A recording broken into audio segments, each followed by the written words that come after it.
Maka keilmuan ini harus dipahamkan betul. Mana yang halal, mana yang haram, mana yang boleh, mana yang tidak boleh, mana yang dilarang agama, dan seterusnya.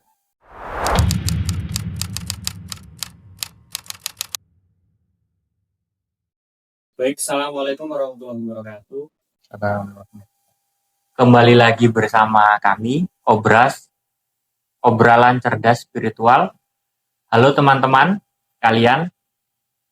Hari ini, sore ini kita akan ngobrol seputar nilai-nilai spiritual yang ada di dalam dunia pendidikan. Nah, sebelum kita banyak ngobrol hal tersebut, kita kedatangan tamu nih, yakni adalah Dr. Imam Syafi'i, salah satu peneliti dan pendidik dari Universitas Islam Malang. Yang kita harus pahami bersama adalah bahwa dalam dunia pendidikan, di tengah kesibukan dunia pendidikan yang kita ketahui bersama kan sebatas cuma mencari nilai, pendidikan, kemudian jadi sarjana begitu Pak. Nah, dalam tema kali ini kita akan menggali lebih lanjut terkait apa sih makna spiritual dan nilai pendidikan menurut Bapak. Baik, terima kasih host yang luar biasa di momen kali ini. Sahabat-sahabat Syafi'i, kita akan coba melihat dari sisi lain berbicara tentang pendidikan.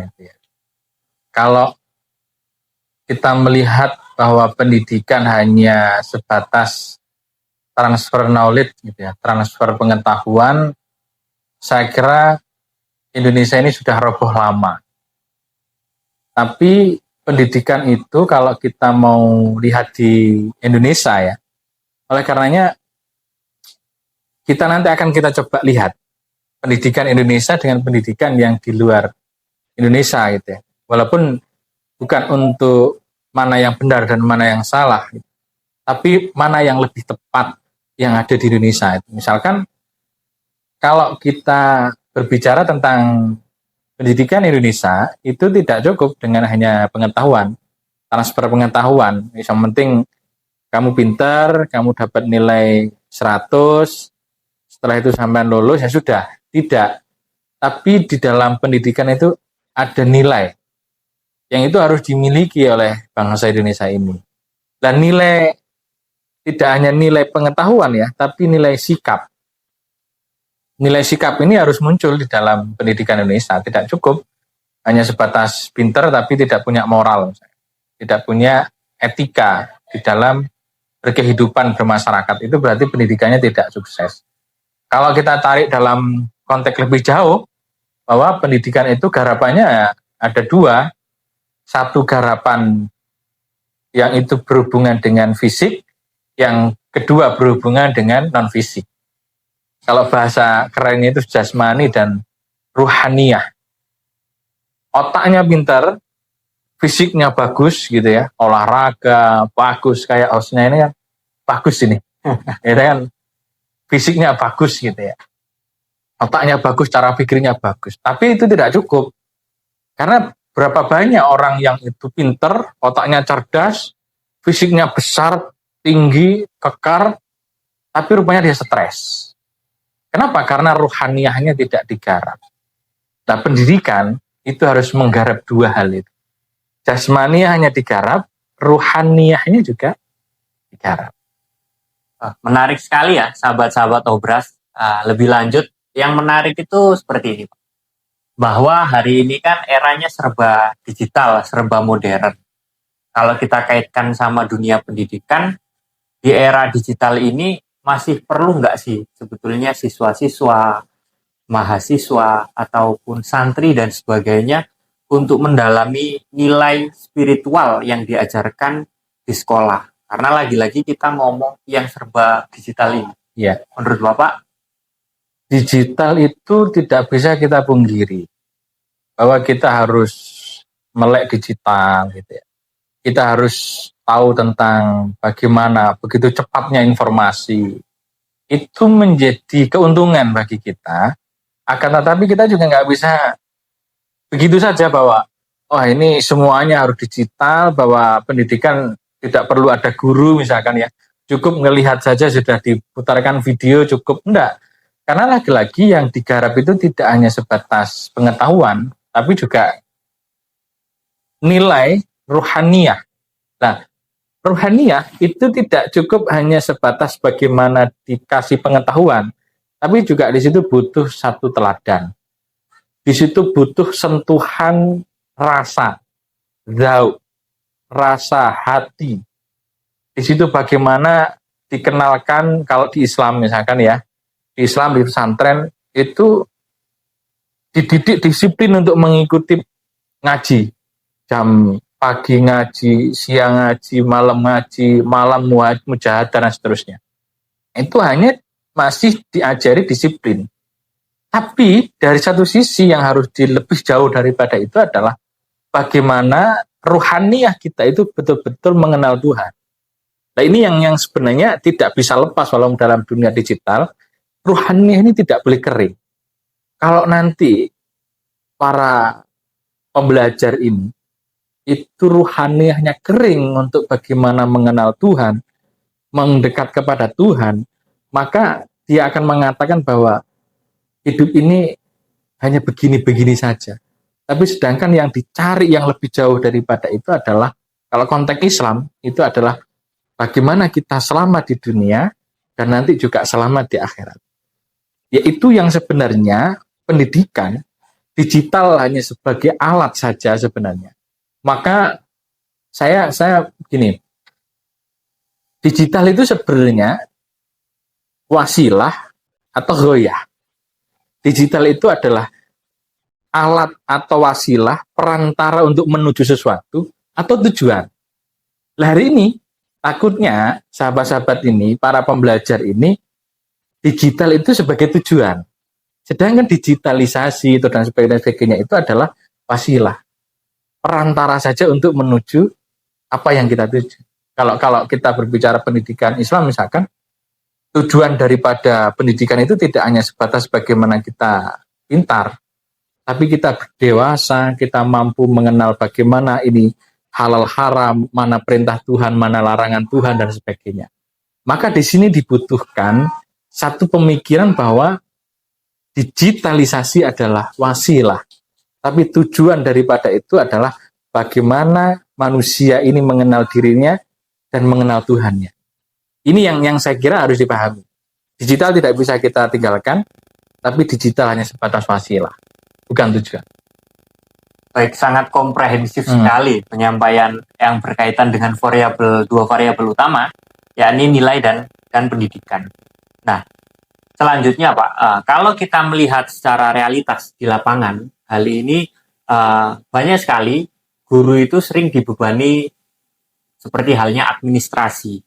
Sehingga administrasi, tugas-tugas administratif inilah yang kemudian membebani guru, sehingga menjadikan guru ini kalau bahasanya teman-teman Gen Z itu struggle, atau cemas, atau mungkin stres dan sebagainya.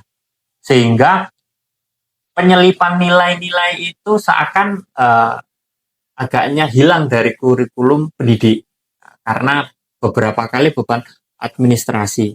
Sehingga yang terjadi adalah siswa itu tidak merasakan bahwa dirinya digurui dengan tendensi nilai. Menurut Bapak, fenomena-fenomena seperti ini itu harusnya sebagai pendidik kita harus seperti apa sih? Ya, ini lumayan ini. Harus minum, minumnya ini harus minum madu sahabat. Madunya belum ada mereknya, nanti kalau ada mereknya saya kasih tahu nanti. Nah, fenomena keterjadian di dalam pendidik ya, wabil khusus di guru misalkan. Saya juga pernah menjadi guru itu 3,5 tahun sebelum menjadi seorang dosen yang hari ini di Unisma. Bahwa guru itu memang banyak sekali tuntutan untuk menyelesaikan administratif. Nah, itu yang harus disiapkan, harus dilaporkan dan sebagainya. Walaupun ada beberapa kebijakan-kebijakan kurikulum yang baru, misalnya kurikulum merdeka, kurikulum yang masih baru misalkan, yang itu menjadikan administrasinya tidak terlalu banyak. Akan tetapi yang menjadi lebih penting daripada itu adalah pendidik itu bagaimana mampu menyampaikan, mentransfer knowledge, menyampaikan pengetahuan, menyampaikan nilai, sikap, dan menyampaikan yang saya sebut sebagai religiositas tadi. Maka tiga ini yang harus digarap. Tidak cukup sebenarnya guru hanya sebatas menyampaikan aja, yang penting menyampaikan, nanti saya buat laporan, setelah itu 1 bulan sekali gajian misalkan. Nah ini akan mereduksi makna daripada pendidikan yang itu luar biasa sekali sebenarnya. Yang pada akhir-akhir ini yang menjadi problem menurut saya adalah begitu banyaknya sorotan yang luar biasa kepada seorang guru yang melakukan pembinaan moral, terkadang dianggap secara hak asasi manusia itu melanggar hak karena melakukan kekerasan, karena melakukan punishment-nya berlebihan dan sebagainya. Nah, saya kira orang-orang yang tidak sepakat dengan apa yang dilakukan guru ini, silakan mengkritik apa yang dilakukan guru, tapi berikan solusi. Apa solusinya? Dengan terjadinya moral hari ini yang begitu parasnya, misalkan gitu.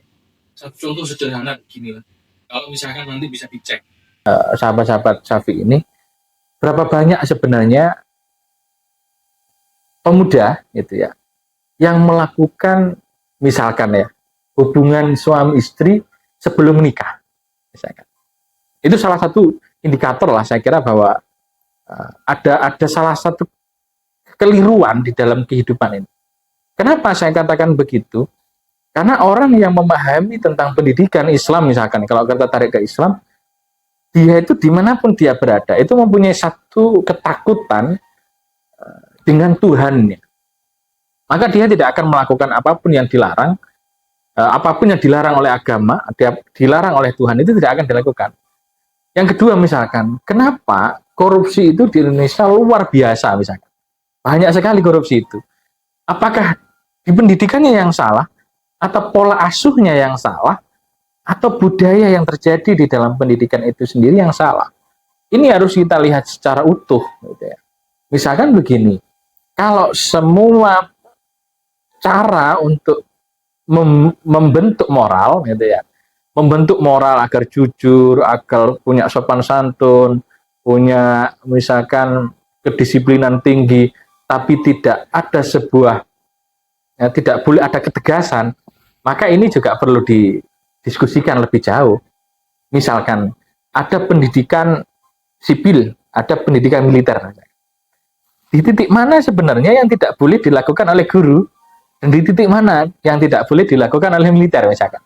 Kalau di militer kalau pendidikannya kan keras tuh, push up kalau nggak sesuai, nggak disiplin gitu ya, dan seterusnya lah. Itu kan ada apa ya, kontak fisik di situ. Kenapa di sisi ini tidak dikatakan melanggar HAM, di sisi guru ini melanggar HAM? Ini sebenarnya harus didiskusikan. Di titik sampai mana guru itu tidak boleh melakukan kekerasan misalkan. Kalau misalkan kemarin yang ramai di salah satu TV ya yang berdiskusi dari PGRI, perwakilan PGRI, dan ada salah satu yang nggak tahu dari HAM atau dari mana itu. Nah, itu ngotot bahwa kalau memang ada masalah ya dipulangkan saja. Ini nggak tahu problemnya. Konteksnya dilihat terlebih dahulu. Kalau di kampung misalkan suruh pulang, nggak boleh masuk 1 semester, kesenangan. Oh dia memang nggak niat sekolah. Lah kalau sampai terjadi begini, acuh tak acuh guru misalkan, ya sudah, kalau nggak mau ini nggak boleh dilakukan punishment, dipulangkan, nggak usah masuk sekolah. Oh emang anaknya nggak niat sekolah. Berapa ribu orang yang nanti tidak mau sekolah itu betul-betul nggak sekolah dan tidak mendapatkan pelajaran moral yang ada di sekolah. Nah ini bisa hancur bangsa ini. Sedangkan kebutuhan keberlanjutan bangsa ini harus disiapkan hari ini. Kalau mengatakan 2045 itu menjadi generasi emas, ya harus disiapkan hari ini. Kalau enggak, ya sudah, kita hanya menerima apa adanya. Maka banyak hal yang sebenarnya kalau kita mau melihat di sisi ini ya, bahwa moral ini harus dibentuk dan harus ada punishment-nya. Kalau dia tidak sesuai dengan aturan ya harus ada punishment-nya. Nah, punishment-nya ini yang harus diatur. Seperti apa yang boleh, mana yang tidak boleh. Ini yang kita lihat di beberapa media yang ramai itu. Itu tadi kalau saya membandingkan kenapa di pendidikan militer boleh melakukan itu, mengapa di pendidikan ini tidak boleh misalkan itu. Tadi titik mana yang boleh, yang ini harus dipertemukan. Agar kader-kader terbaik dari pendidikan yang disiapkan di Indonesia ini betul-betul siap nanti di 2045. Ya. Kemudian berkaitan dengan hari ini yang menjadi tren di media sosial, kalau kita bicara di data media sosial ataupun data statistik, sahabat-sahabat Syafi'i, teman-teman Obras bisa lihat bahwa kebanyakan perilaku degradasi moral, penyimpangan, kemudian perilaku tidak senonoh dan sebagainya itu terjadi memang dilatar belakangi oleh percepatan ilmu dan teknologi. Banyak sebenarnya data-data demikian bisa kita dapatkan, kita akses di internet ataupun di pusat data statistik nasional. Akan tetapi yang menjadi pertanyaan di sini, menurut Bapak sebagai seorang peneliti, sebagai seorang akademisi, punya nggak sih pengalaman kenapa sih nilai-nilai spiritual, nilai-nilai pendidikan itu agak sulit diinternalisasi atau ditanamkan oleh peserta didik hari ini? Menginternalisasikan nilai ya, atau lebih jauh daripada hanya sebatas nilai moral, menginternalisasikan sebuah spiritualitas di dalam peserta didik, itu yang pertama yang harus dilakukan adalah pola pikir, keilmuannya dulu. Kasih pemahaman bahwa kita hidup ini tidak hanya sebatas hidup di dunia. Kita hidup di sini adalah menyiapkan nanti kehidupan di akhirat. Maka keilmuan ini harus dipahamkan betul. Mana yang halal, mana yang haram, mana yang boleh, mana yang tidak boleh, mana yang dilarang agama, dan seterusnya. Itu secara pola pikir harus dipahamkan terlebih dahulu.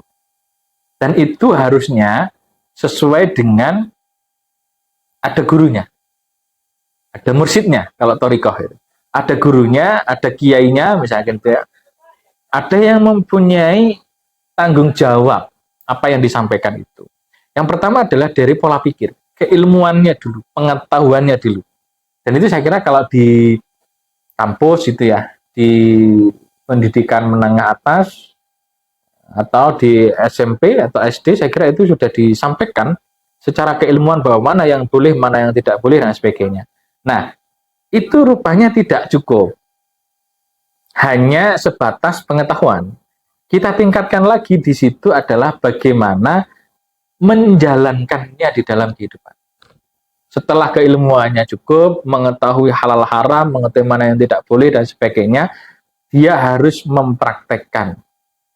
Nah, ini butuh pendampingan guru dengan lebih serius, karena tidak mudah memang untuk bagaimana siswa itu mempunyai satu keinginan melakukan kebaikan itu. Maka biasanya kan ada penilaian itu tidak hanya penilaian kognitif, tapi penilaian afektif, penilaian psikomotorik gitu. Keterampilannya, penilaian sikapnya itu dinilai. Nah, dari praktek yang dilakukan, yang dibiasakan itu ya, maka di situ akan menjadi habituase, menjadi kebiasaan. Dari kebiasaan itu akan muncul sebuah akhlak. Akhlak itu kalau kita lihat dari Imam Ghazali kan sesuatu yang muncul secara otomatis. Secara otomatis akhlak yang muncul itu adalah kebaikan. Kenapa? Ilmunya bagus, dipraktekkan, dibiasakan, muncullah akhlak. Nah, itu kalau kita berbicara tentang kebiasaan positif. Bagaimana dengan spiritual? Kalau spiritual lebih jauh daripada itu, karena itu berbicara tentang bagaimana hubungan manusia dengan Tuhan. Bagaimana hubungan ruhaniyah kita, ruh kita dengan Tuhan, dengan Allah yang Maha Pencipta, Maha segalanya, dan seterusnya itu. Maka di sini butuh yang namanya riyadhah.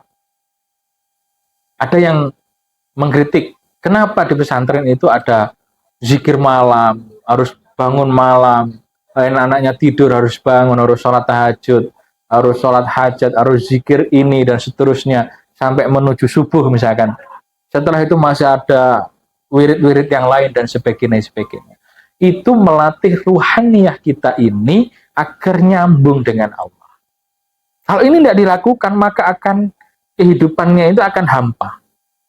Fisiknya kelihatannya bagus, tapi rupanya ruhaniyahnya sakit. Nah, ini kan masalah. Maka harus dibiasakan. Dan itu adanya di pesantren, kalau ruhaniyahnya kuat itu. Bagaimana dengan di kampus, Pak? Di kampus ada juga, misalkan ada pembiasaan sholat jamaah, misalkan ya. Pembiasaan di awal-awal kuliah itu ada doa-doa, misalkan. Itu sebenarnya kesinambungan ruhaniyah. Sebenarnya kalau mau dipahami lebih jauh kan, mahasiswa itu paham bahwa berdoa itu hubungannya bukan manusia dengan manusia. Doa itu hubungannya manusia dengan yang menciptakan manusia. Maka doa itu harusnya khusyuk. Tapi kan ada yang mahasiswa kan tidak sebegitunya. Doa pokoknya dongo gitu. Gak niat gitu kan. Ini sebenarnya ada problem di situ. Maka spiritual ini menjadi sangat penting di dalam ruh dunia pendidikan itu. Kalau tidak ada itu, maka pendidikan akan sangat keruh dan sangat kosong di situ. Dan ini bahaya sekali untuk masa depan Indonesia ini. Sangat menarik ya, sahabat-sahabat sekalian, bicara soal spiritual, bicara soal hubungan antara Tuhan dan manusia tidak sebatas yang kita pahami. Secara terminologi mungkin teman-teman mahasiswa itu pahamnya doa itu sebatas minta kepada Tuhan, kepada bos kita, kepada juragan kita. Tapi jauh pada itu, ternyata itu adalah interaksi batiniah antara hamba terhadap Tuhannya. Baik Bapak, bicara soal pendidikan, masih kita bicara soal pendidikan, nilai spiritual sudah banyak disampaikan sebelumnya. Bicara soal pendidikan, sebagaimana dijelaskan, behaviorisme itu punya salah satu pendapat bahwa learning by doing. Belajar adalah pembelajaran langsung, belajar adalah usaha sadar untuk membentuk perilaku. Ini tercermin dalam Undang-Undang Sidiknas tahun 2012, nomor 12 tahun 2003. Belajar adalah usaha sadar untuk membentuk perilaku peserta didik. Kalau kita bayangkan, kalau dunia pendidikan Indonesia adalah usaha sadar untuk membentuk perilaku atau yang kaitannya adalah akhlak dan moral, pernah nggak sih kita membayangkan bersama, kita menganalogikan bersama seperti apa wajah Indonesia? Kalau tadi kan yang buruk-buruk kita sudah membayangkan pasti. Kalau Indonesia ini nanti generasinya itu tidak mau belajar, nggak punya moral, dan sejenisnya yang akan terjadi mungkin adalah Indonesia gagal di 2045 atau kita nggak punya generasi emas. Nah, hari ini coba kita di sesi terakhir ini, Pak, kita membayangkan bahwa bagaimana kira-kira kalau kita membayangkan di 2045 itu pendidikan kita itu beres, nilainya itu selesai, dan moral dan perilakunya itu tadi benar. Apa yang akan terjadi di Indonesia? Ya. Ini menarik karena menjadi cita-cita bersama. Kita bersama. Kalau pendidikan itu selesai ya, semua sisi, misalkan, dari intelektualitasnya selesai, secara keilmuannya selesai, semua masyarakat Indonesia itu melek tentang keilmuan secara utuh gitu ya, cara berpikirnya dewasa karena mempunyai keilmuan itu misalkan. Yang kedua, moralnya bagus karena betul-betul ilmu itu menjadi satu bagian yang terpenting untuk bagaimana nanti praktek di dalam kehidupan masyarakat gitu ya. Di semua sisi misalkan, kedisiplinnya, kejujurannya misalkan gitu ya. Dan seterusnya lah, saya kira ya, nilai-nilai yang positif itu ada di dalam kehidupan kita di masyarakat Indonesia kita ini, maka kita akan mempunyai satu negara, satu bangsa yang itu yang diinginkan kalau di dalam orang Jawa itu ripah loh jinawi apa ya? Gemah ripah loh jinawi, yaitu makmur santosa. Kehidupan yang makmur santosa itu.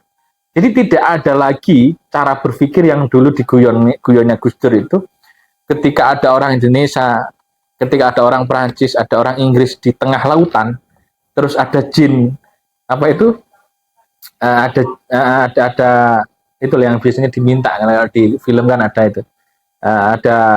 Ada jin misalnya di situ, terus diminta orang Prancis kepingin balik ke Prancis karena di sana dibutuhkan banyak orang dan sebagainya, ada anak istrinya dan sebagainya, kepingin balik ke Prancis gitu ya. Orang Inggris juga sama, kepingin kembali ke Inggris karena anak istrinya, saudaranya dan sebagainya hidupnya enak di sana. Lah orang Indonesia beda, kepingin dua-duanya balik lagi ke tengah laut. Ini kan masalah, itu mental gitu. Kalau Indonesia itu betul-betul makmur nanti dengan pola pikir yang bagus, pola asuh yang bagus, punya pendidikan bagus, moralnya bagus, maka Indonesia ini betul-betul menjadi negara yang makmur, adil, dan santosa. Kenapa saya katakan begitu? Karena sumber daya alamnya itu luar biasa Indonesia. Sumber daya manusianya ini yang harus disiapkan kan. Sumber daya alamnya bagus, tapi sumber daya manusianya yang harus disiapkan. Salah satunya mental tadi itu. Kenapa kalau misalkan ya guyonnya konco-konco itu, kenapa minyaknya ada di Indonesia, masaknya di luar negeri, jualnya matengnya balik ke Indonesia? Ya sama, kita itu punya barang mentah, kita jual ke orang, dimasak, menjadi barang jadi, dijual lagi ke kita lebih mahal. Itu kan pola pikirnya keliru. Nah, kalau ini betul-betul digarap oleh pemimpin kita di Indonesia ini, maka mulai dari pendidikan lah, mulai dari pendidikan yang bagus, maka kok kita itu duduk-duduk itu sudah cukup dihidupi oleh bangsa ini, oleh negara ini. Kenapa? Karena sumber daya alamnya digarap dengan baik, gitu ya. Kenapa sumber daya dia digarap dengan baik? Karena punya ilmu, moralnya bagus, tidak korupsi misalkan, tidak bagi-bagi jatah kepada beberapa orang saja itu misalkan itu. Hari ini yang terjadi kan begitu, banyak korupsi yang kena itu. Kemarin berapa triliun dan seterusnya itu ya. Nah, itu kalau betul-betul digarap dengan baik, dengan keilmuan yang baik, moral yang baik, semua itu tergarap dengan baik, maka kita membayangkan pagi-pagi itu kita bisa main gitar, nyanyi, ada kopinya, ada gorengannya, dan sambil melihat alam lah kira-kira gitu ya. Dan melihat anaknya yang sedang berangkat sekolah. Sebahagia itu kira-kira ya. Karena ekonominya aman, kehidupannya aman.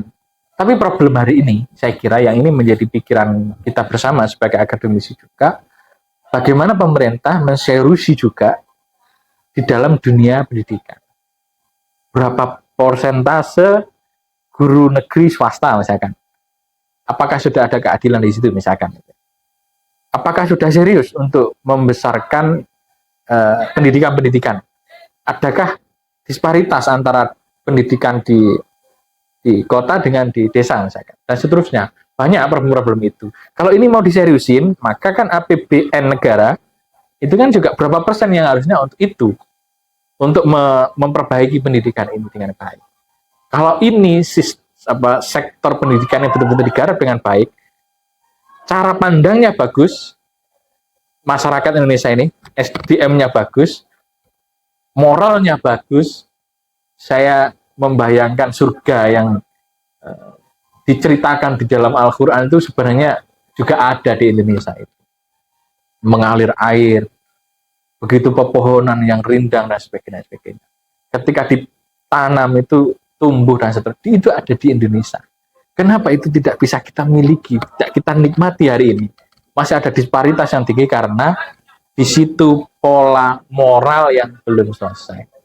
Banyak elit-elit kita yang masih banyak berpikir kelompok dan dirinya. Tapi harapan kita hari ini kepada Pak Presiden Prabowo ini saya kira menarik. Karena punya keberanian untuk bagaimana memperbaiki semua lini, sisi kehidupan. Salah satunya juga kita berharap ada perbaikan yang terus-menerus, kepedulian yang tinggi kepada pendidikan yang ada di Indonesia. Baik, sangat luas sekali bicara soal nilai, bicara soal pendidikan, dan bicara soal surga Indonesia yang tertunda.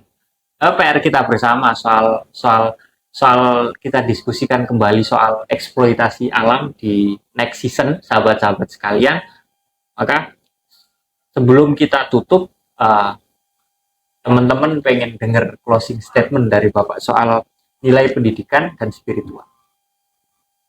Paling sederhananya begini, pendidikan Indonesia itu tidak cukup hanya mencetak orang yang intelektual, tapi juga harus mencetak orang yang punya spiritual yang tinggi, moral yang bagus.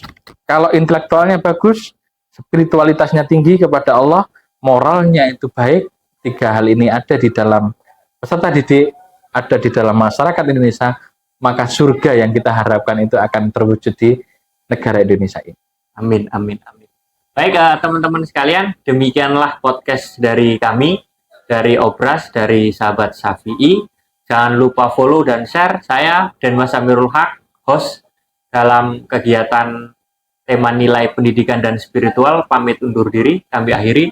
Wallahualam muwaffiq ila aqwamit thoriq.